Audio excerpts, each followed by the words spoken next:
হঠাৎ কনসার্ট বাতিল, হাসপাতালে ভর্তি সারিকা। জনপ্রিয় মার্কিন পপ তারকা সারিকা সম্প্রতি পেরু একটি কনসার্টে অংশ নিতে গিয়েছিলেন তিনি। তবে হঠাৎ করে অভিনেত্রী অসুস্থ হলে তাকে হাসপাতালে নেওয়া হয়, আর এতে কনসার্ট বাতিল করা হয়। ইউএস টুডে থেকে জানা যায়, শনিবার 15 ফেব্রুয়ারি রাতে হঠাৎ পেটের ব্যথা শুরু হয় সারিকার। ব্যথার তীব্রতা বাড়লে তাকে হাসপাতালে ভর্তি হতে হয়। সামাজিক যোগাযোগ মাধ্যমে এক পোস্টে সারিকা নিজেই এ তথ্য জানিয়েছেন। সারিকা তার পোস্টে উল্লেখ করেন, গত রাতে পেটের তীব্র ব্যথার কারণে আমাকে জরুরি বিভাগে যেতে হয়। বর্তমানে আমি হাসপাতালে পর্যবেক্ষণে আছি এবং চিকিৎসা চলছে।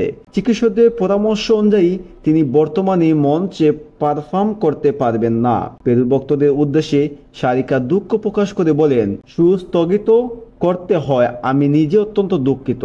আমি পেরু দর্শকদের সামনে পারফর্ম করার জন্য মুখিয়ে ছিলাম। তিনি আরও জানান, তার টিম এবং কনসার্টের আয়োজকরা নতুন তারিখ নির্ধারণের কাজ করছেন এবং শীঘ্রই তা ঘোষণা করা হবে।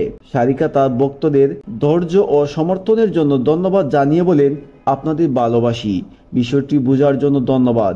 সারিকা দ্রুত সুস্থতা কামনা করে তার ভক্তরা সামাজিক যোগাযোগ মাধ্যমে শুভকামনা জানাচ্ছেন।